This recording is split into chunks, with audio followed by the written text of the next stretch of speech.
Good morning, everybody, and welcome to Wake Up Wednesday, brought to you by the Sleep Forum. My name is Ruth Marion, and I am your host. The Sleep Forum is a platform dedicated to raising awareness for sleep disorders to help break the stigma associated to these sleep disorders and also offer solutions to people that are living with these conditions. Today, we are thrilled to have you join us for this episode of Wake Up Wednesday, where we're speaking about living with narcolepsy and the challenges of misdiagnosis. And our guest today is Matt Horsnell. Matt is a husband, father of three, and sleep advocate living with NT1, which is narcolepsy with cataplexy. We'll talk about that in a few minutes, and obstructive sleep apnea. As an author advocate, he has published research on lived experience and sleep disorders. Matt also works as a consultant for the pharmaceutical industry and behavioral sleep projects. Matt was recognized as Project Sleep's Inaugural Sleep Advocacy Champion 2023. Congratulations. Thank you. Additionally, he facilitates weekly online groups for Wake Up Narcolepsy, and we'll talk about that as well, and is also co-host of Hypersomnia Foundation's Unite, and we'll talk about that. So, welcome, Matt. And just so everybody knows, I'm a huge advocate for narcolepsy awareness. So, thank you so much for being here today and sharing your journey with us about narcolepsy on this platform. Um, Thank you. I appreciate your time and your openness. Yeah, no, thank you for inviting me. It's an honor to be here. I always appreciate the work that the entire community does to raise awareness, and in particular the work that you're doing, Ruth, to champion advocacy across all sleep disorders. And I feel like that's kind of where my direction is headed. I started off as someone who talked openly about my lived experiences with narcolepsy, first just one-on-one, and then in group settings, and I've really tried to expand that into sleep in general. I we talked a little bit there at the beginning in my intro about living with type 1 narcolepsy, and just do a quick kind of background for those who may or may not be familiar. It's a neurological disorder that's associated with profound excessive daytime sleepiness. That's the one symptom that we all share in common. There's also two different kinds. There's type 1, which is with cataplexy, and then type 2, which is without cataplexy. And those are really the primary differences between the two disorders. We do know that narcolepsy is associated a little bit with an orexin deficiency in type 1. That's almost universal. But I guess the story here is like how I got here. And the first symptom that really started to impact me was that excessive daytime sleepiness. And I think for a lot of people, some may be very young pediatric cases, you may see cataplexy as a more predominant symptom, but for me it was the sleepiness. And I say that my onset was about age 12, but in reality it may have been a little bit before. But when I look back at age 12, that's when it started to become disruptive, and that's when I started to really talk openly about it. On a given day, I'd wake up, take a nap right after I took a shower and had breakfast on the couch. My mom would come and load me in the car, and sometimes take a nap on the car ride in. And so before 9 o'clock, I'd already had two little 15-20 minute snoozes in. And then there would be a couple of naps throughout the day too, whether it be in study hall or accidentally falling asleep during a lecture.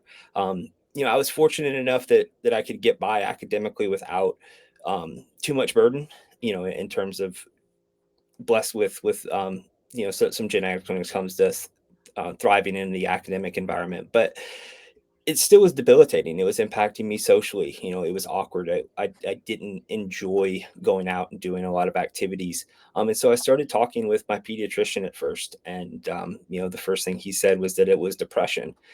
And that was kind of the first time I had heard that associated with my sleepiness. And, throughout a pediatrician, four psychiatrists, and an internal medicine doctor, they all mentioned that it was depression. And it wasn't until, my early 20s when I was able to articulate that it was the sleepiness causing the depression, not the depression causing the sleepiness, that I was really actually able to make strides and made an appointment with a sleep physician. Mhm. And So, you know, so when you're 12 years old, you're falling asleep during the day, and they say it's depression. What happened next? Yeah, so the first step was, they would tell me, well, I need to be physically active. And for those who know me well, you know that physical activity is really not an issue of mine. My first advocacy persona was calling myself the world's strongest person with narcolepsy. I enjoy lifting and physical activity, and so it was, we'll get up and take a walk, and that's not my problem. I'm physically active. It's not that I'm being sedentary. It's that I'm sleepy. I'm profoundly sleepy. Um, so about age 14 or 15, the physician prescribed an old antidepressant to try to help me get through. It didn't alleviate any of the sleepiness that I was experiencing. Um, and it started to really take on its own life once I got into college. It masked itself as inattention, and so we went down some roads looking at, is this an attention deficit issue? And again, that was Hmm. the start of chasing an answer. I did have trouble with attention, but I had trouble with attention because I was sleepy. And so it was bouncing around trying to find, pulling all the different levers with depression medications. And ironically enough, there were certain medications that I was prescribed that actually are used to treat narcolepsy, but I was given a sub-therapeutic dose for narcolepsy. And so it maybe alleviated the symptoms enough to get Mhm. by, but it didn't create any sense of real wakefulness. It was just enough to get through the day, with maybe only taking one or two naps. Right, And and also the probably the antidepressant was helping you with the cataplexy, certainly, so that way, so you weren't, that wasn't showing at ages 12, 14, yeah, 15, 16. yeah, it was about age 18 or 19, I believe. I was in the gym and I was doing a very heavy lifting set, and my knee buckled, and it caused fear. When you're lifting, a lot of times when you're Mhm, trying to do a heavy set, you have to get really emotional and intense. And so this fear kicked in, and mhm, it was this fear that I would not come back up from that next rep. And so mhm, when I went down, the fear overtook me, and mhm, the whole weights just descended, and mhm, my entire body just collapsed. mhm, And so fortunately, I was in a squat rack and I was safe, but I lied there on the ground, in a puddle of my own ego and sweat, trying to mhm. figure out what was going on. And at the time I dismissed it as, it must have been a blood sugar Right, issue, but I was completely conscious and aware, and that's the first time that I would right. experienced full body cataplexy. From then on, I started to experience what partial cataplexy, so some slurred speech. You take me to a comedy club, and I'll be slumped over to the side doing some variation of laughter, trying to get through. But yeah, that's when it really, the cataplexy started to come in. So, at what point were you diagnosed? So it was age 25. I went to the sleep physician, thinking, yeah, that's at 13 years. Time to diagnosis, which unfortunately is all too common. But I went in thinking that I actually had obstructive sleep apnea. My mom had sleep apnea and was on a CPAP. My grandfather had it, and my sleep physician explained that while there is probably some structural anatomical things that would cause someone to have sleep apnea if their parent did, there was no genetic predisposition necessarily to sleep apnea known at the time.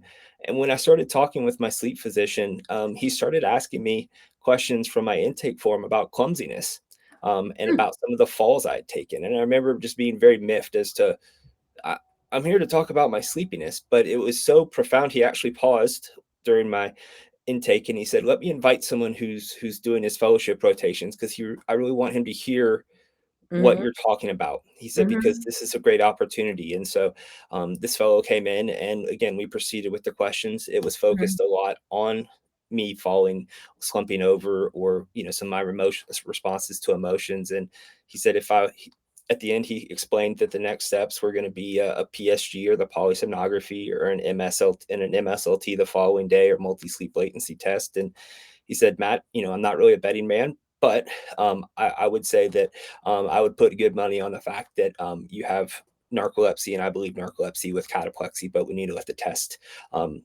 show us the answer." It was, I was ready to ace that test, for better or for worse. But I went in and showed classic narcolepsy in terms of 3 SOREMs, and all underneath the threshold of for diagnosis. So Now, that's a lot of years. That's what we're talking about today, and that's why we're talking about it today. Is because it takes so long to get diagnosed. Like 13 years. That's a really long time. And hopefully, all this raising awareness and advocacy can shorten that time period for somebody that's out there that has excessive daytime sleepiness Mhm. but doesn't know why, and instead of being misdiagnosed and getting some antidepressant, they'll go to a sleep doctor. That's great. So let's talk about after you were diagnosed. What happened? Did you get medications? Yeah. So, the physician prescribed the common medication at the time, modafinil. When I was with my appointment, we discussed a treatment that would had just become available that was called sodium oxybate. And at that point in time, I wasn't quite ready to take that step. I was a little bit anxious about some of the stigma. Later realized that that was probably misplaced and based on, again, stereotypes and misinformation, which unfortunately are all too common, I think, is both with the treatments, but also for the presentation of narcolepsy. And I walked out with hope that I would have, I would be fixed, or that there would be some kind of, magical moment where a flip was switched in my brain and all of a sudden I could be normal, whatever normal means. But the reality was, that was just the first step. And I realized that I will have to live with this condition, and there's going to be good days and there's going to be some bad days, and more days probably in the middle where there's some mix between good and bad in terms of Mhm, wakefulness and struggles. But it took me a number of years to fully accept that this was a condition I live with, and it was shortly after I became a single dad in 2016 that I reached out to Julie with Project Sleep, and realized that in order for me to be the dad that I needed to be, I had to make sleep work for me and not always work against me. So mhm, that was when I had a paradigm shift and started really shifting towards advocacy. mhm. I'm going to jump back on one thing you said for a second. You said that when the doctor recommended sodium oxybate, which people, if you're listening, those who don't know, it's also known as like it is known as the date rape drug. Is that Mhm. correct? I Yeah, mean, and it's that's a clear liquid. And I'm just going to say what it does is it lets you get the deep sleep. mhm. It puts you into a very deep sleep so that you can get that sleep that you need so that you feel rested the next day. I'm just curious, what was your hesitation? Well, it was the stigma that around what you just said, and unfortunately, there was some people back in the late '90s who misused the medication in the street form of that. Let me be very clear about that. There's the street formula, which is GHB, and then there's the very controlled medication that comes from your physician, and they're two different animals, although they do have the same active ingredient. But once I started to look at it a little bit clearer, I realized that this was a safe medication. It had use that dated back all the way to the 1960s. It had been used as an anesthesia Mhm, over in Europe, and it had shown really positive impact in terms of the quality of life of decreasing excessive daytime sleepiness, decreasing cataplexy episodes, and mhm. all by helping with your sleep at night. And so it was, again, it was. And also, excuse me, but also parasomnias Yeah, and yeah, parasomnias, it can impact some of those, side effects or can or it can manifest. Yeah. or it can work the other way. Yeah, I mean, there's side effects with any medication, but Right. time and time again, both from my own experience and from the experience of others, this medication has changed people's lives. And from what I understand, only about 1 in 10 people with narcolepsy are on a sodium oxybate treatment. And I think that there's a lot of room for improvement in the overall kind of treatment landscape for people to consider that medication. But there's Mhm. some definite stigma associated with it, and I think it's really incumbent upon the physician to talk about what the benefits of the medication can be. Share openly with the side effects. Don't shy away from Right. what it some of the concerns, but the reality is the medication is profoundly beneficial to so many people. Right. I mean, and like any other medication, I mean, some tolerate it, some don't, Mhm. and um, so. You started talking about, and I do want to go back to that, which you started talking about the support groups that you went to when you were diagnosed, and I love those groups, and I'm just going to mention Eveline and Julie and Claire and Jennifer and Anne. If I'm missing anybody, Yeah. I apologize. But how wonderful those people have been putting together these support groups and nonprofits to help raise awareness and bring it to Washington. And we're going to talk about that in a second. Also, just the support groups part, which I think is huge. So, why don't you talk a little bit about how they helped you? Yeah, one of the things that I realized, shortly after beginning advocacy with Project Sleep, they had defined the four pillars of narcolepsy management, and that was, medications, naps, lifestyle adjustments, and social support. And I always say it's analogous to a table. If you don't have all four legs of your table, equal and touching the ground, Hmm. your table is going to be wobbly, and that's how I feel my life with narcolepsy was before I added social support. Hmm. And social support is just about connecting, and it can be done, organically on social media, or there's also structured activities. I know that two organizations are actively leading support groups right now in the form of Wake Up Narcolepsy and Narcolepsy Network. I will say I'm a little bit partial to Wake Up Narcolepsy groups because I facilitate one or two groups per week with them. But one of the great things about the landscape of the nonprofit space in narcolepsy is, they're doing such incredible work. They're organized. They're bringing programs that I think are truly driving this community forward, and they're all doing it in their own unique way.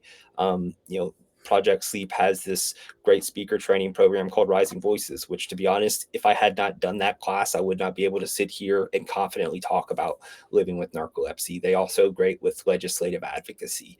Wake Up Narcolepsy raises money through an annual race to help give small seed grants to some of the large research outfits across the country that can help them, show the need for larger grants from the NIH. They also have wonderful support groups as well.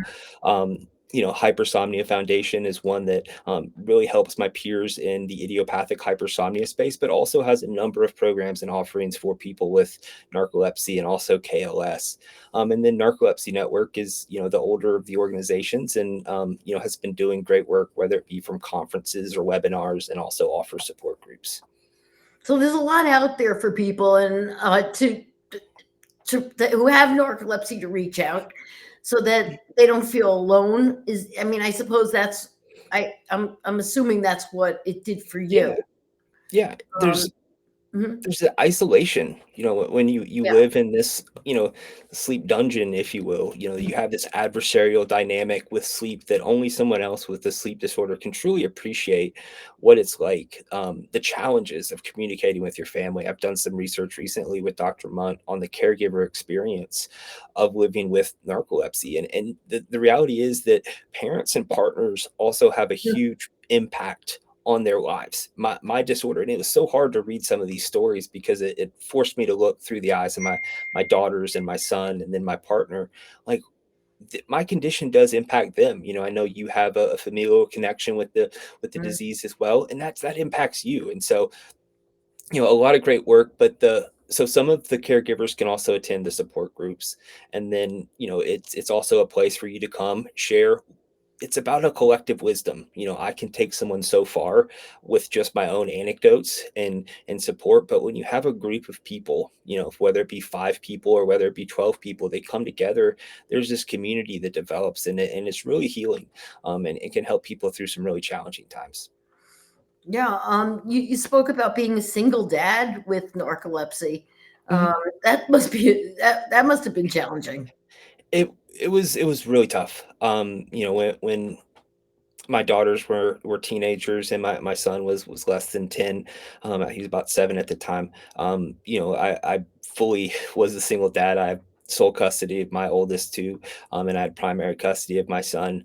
It was actually, I had given up kind of on the hopes of a romantic relationship at that point in Mhm. time, because it took everything I had to get up and to get the kids to school.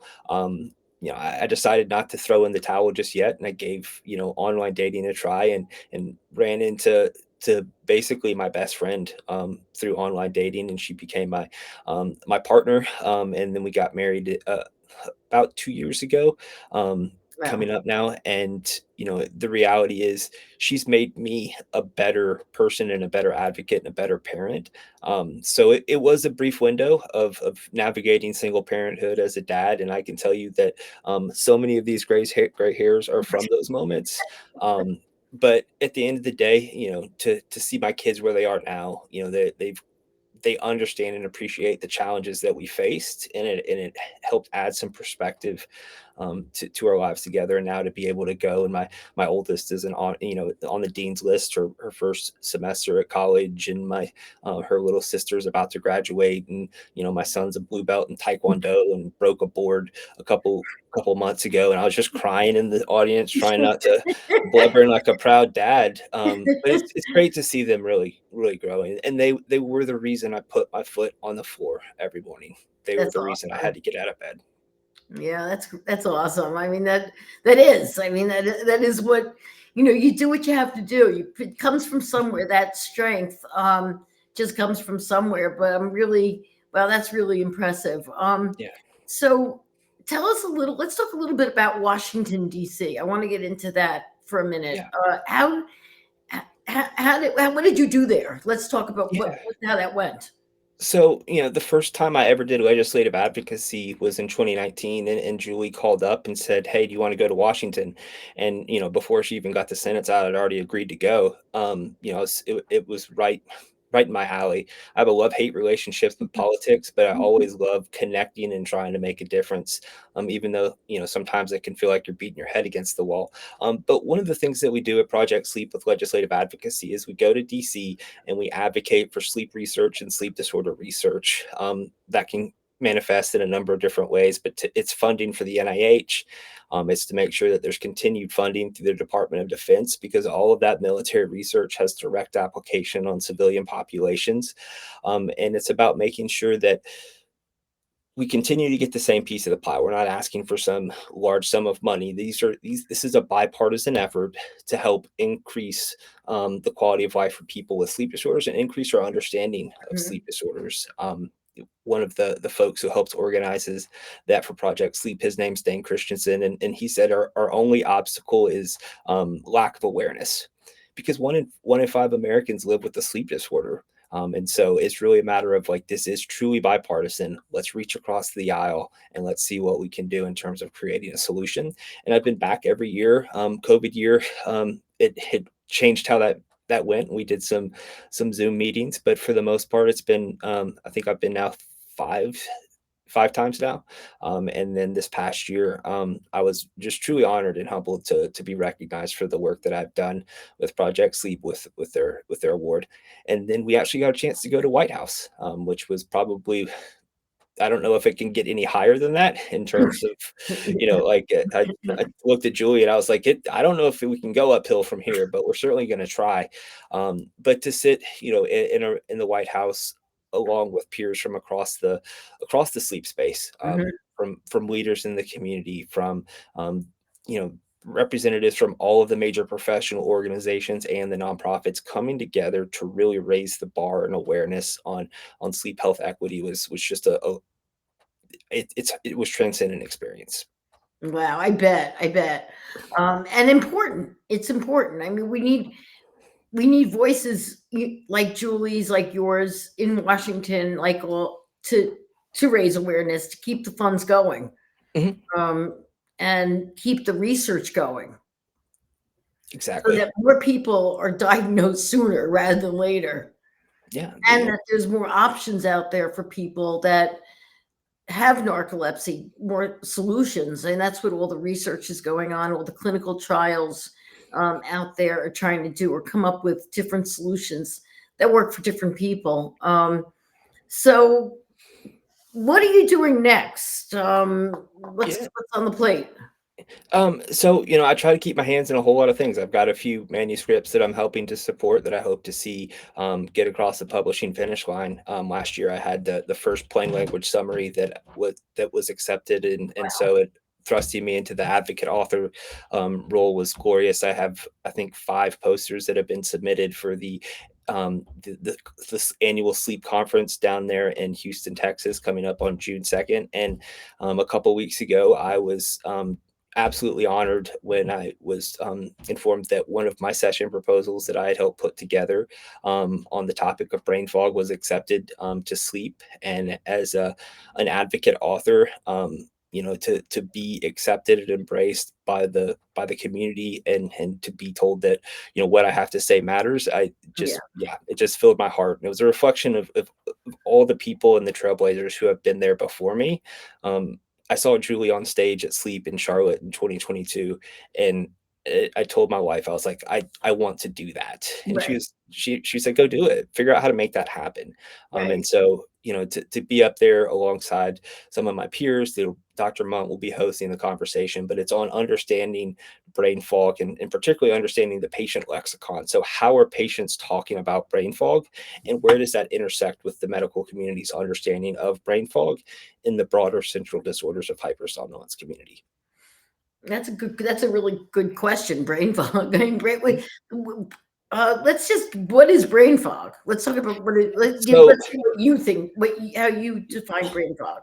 well, brain fog, that's the interesting question there is, how I define it, is a reflection of my experiences in the community and the broader sleep community. It can be a general confusion that takes place throughout the day. I can be taking my medications as directed. I could be at my most awake, and I can Mhm, still have a transient loss in my thought process, so that everything evaporates. Sometimes it can feel like a curtain drops, like I can feel it coming on. I'm not mhm, going into sleep, but everything stops. And you'll mhm, be talking, I will be hearing, I may be responding back, but it's this, I like the term fog because it's truly, I can't see through what's going on. I can't focus. It's not that things just necessarily evaporate. They're there, but I can't get to them.